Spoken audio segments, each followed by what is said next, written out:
welcome back to another week of renovation tips from me, Naomi Findlay, your personal rapid renovation expert.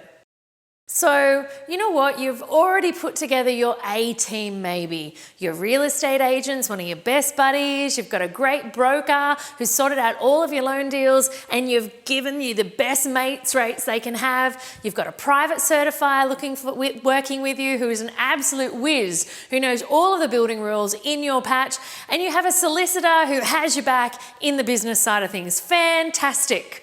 So the first group, or the A-team, they are all the professionals. They're going to be helping you figure out all the nitty-gritty, all the paperwork stuff. And your B-team, they are your hands-on team, your trades, your guys, your gals, who will be helping you with the actual physical side of your renovation. They are your muscle power. And they are called the B-team not because they're less important than the A-team, but because you should be getting the A-team sorted first before you get to your B team. You wouldn't jump into an actual renovation before setting up your business and getting that stuff sorted, right? Well, it's exactly the same principle with the support network. Once you've got your paperwork and your business side of things secure, then you can roll up your sleeve and get your hands dirty on site with your B team if you choose. So let's dig into that just a little bit more. Some people say to me, what sort of professionals do I need to be adding to my B team? Fantastic question. That actually depends on what you're planning to do on your renovation of your property. Are you looking to knock down walls or just paint them? Do you want to rip out and replace an entire kitchen or just pop in a new dishwasher after you've finished? It's important to know what your vision for a specific property is before you get started ringing around your B team, okay? So if you're not touching any of the plumbing, you're leaving the kitchen and the bathroom in exactly the same situation, then you're not really going to be needing your plumber. And likewise, if you're looking to repaint your kitchen rather than replace it, you're not going to need your cabinet maker there either, are you? But on the other side of things, if you're going to be needing to install some hanging pendants and change out your flooring, you're absolutely going to need your electrician and your floorer. Now, one of my golden rules is leaving the work to the pros. And when it comes to your B team, I feel exactly the same. Sure, you can totally get in and paint the walls yourself if you want to be a hands-on renovator. And if it's a smaller property, you may choose to do so. However, if it's a 2-story property with a large amount of scaffold, you might want to leave this to the professionals. And in many cases, this is a great idea. The other pretty obvious thing you need to keep in mind is that no two projects are the same. One project, you may need every single member of your B team on it, and you might be using them all to a huge extent. Your next project, you might literally be painting, changing out your light fittings, and changing your carpet. So the teams you need on each job will vary quite greatly. So you can see no two properties or projects are the same. But having said that, there are 4 main groups of trades that you can pull this B team from that you're likely to use. Now, the first group is really a licensed builder, okay? So a licensed builder is one of the most important people that you will have on your B team. And like the name implies, these guys and gals, they're fully qualified and fully licensed to do particular construction and building work.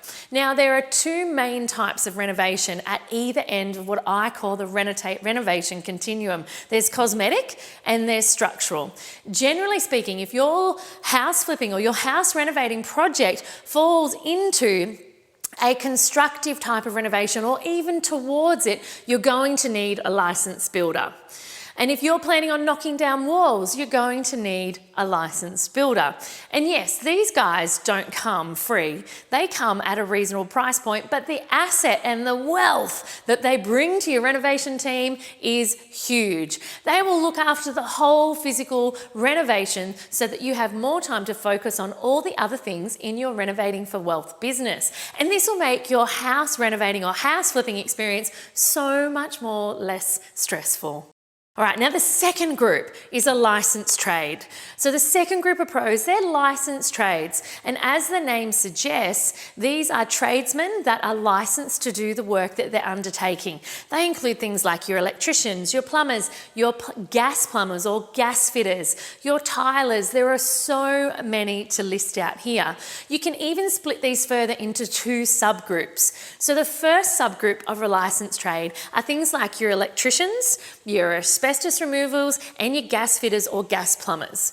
The second subgroup here are things like carpet layers, tilers, painters, and plasterers. Now, the reason that these are two subgroups is really a legal one. So you can't carry out electrical work or gas fitting work without a license. It is absolutely against the law. Whereas many of the other trades, if you chose to, such as painting or carpet laying, you could choose to take this work on yourself. Sure, you can totally tile the shower yourself, but what are you going to do when you find out that you haven't laid the tiles right on the shower floor and that the water is pooling in an area away from the drainage or the waste pipe, so to speak? You'll probably have to rip out all the tiles, get in a licensed tiler, and that is time and money down the drain, pardon the pun. So the best thing, regardless of what subgroup either of these trades are in, is that licensed trades will reduce your risk of your entire renovation if you choose the right ones. If the pipes end up leaking, you don't want to be the one that has to fix them. Leave that to your trade. Now, group number 3 is unlicensed trades. So obviously hiring a licensed trade, there's a lot less risk because they're actually licensed to do the work that you're asking them to do.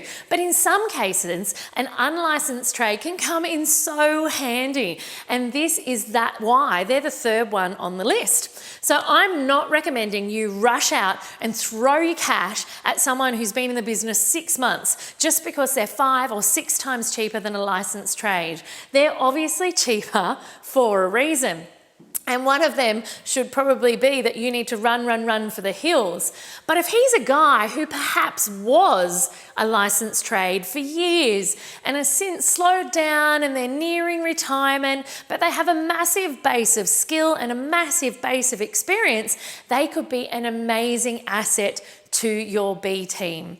So remember that this doesn't apply to those that need to be legally licensed, such as your gas fitters and your electricians. All right, now the fourth group are your labourers. So this last group on my list is really one of the most essential groups on a work site. So these guys are sometimes called unskilled labourers, which is slightly misleading. So they're unskilled because they've not been skilled or trained in one particular trade. It doesn't mean they came down in the last shower. They may be unskilled in that sense. However, they have a wealth of knowledge and can pick up so many of the tasks that many licensed trades don't on a work site. So do not be quick to dismiss these guys, as they can be a huge help. They might not be able to do your tiling, but they absolutely can make sure those tiles are unloaded and unwrapped and ready for your tiler, or the mulch is down, or the turf is down, or the site is clean. There are so many jobs that they can do.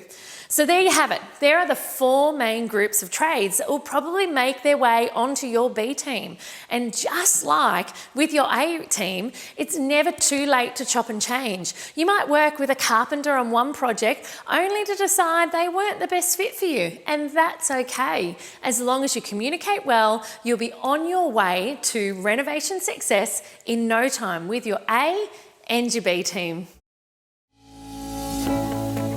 Thanks for joining me. Did you know I wrote a book all about renovating to create wealth and freedom in your life? I've added the link below in the description for you. Enjoy.